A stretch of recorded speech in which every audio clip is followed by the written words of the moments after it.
Pardon, pardon.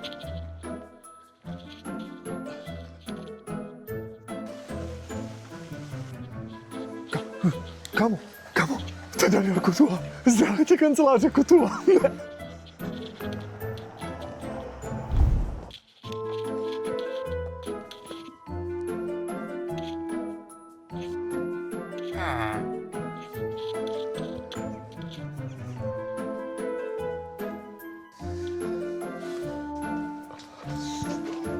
Ty vole, to dáš, Kubo.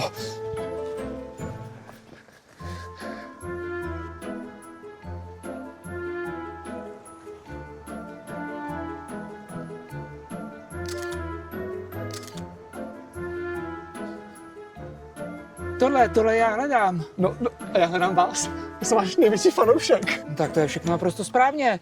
To si nechte. A není vám zima? Mám tady mikinu. Jo. A rovnou si vemte tady celou tašku. Díky.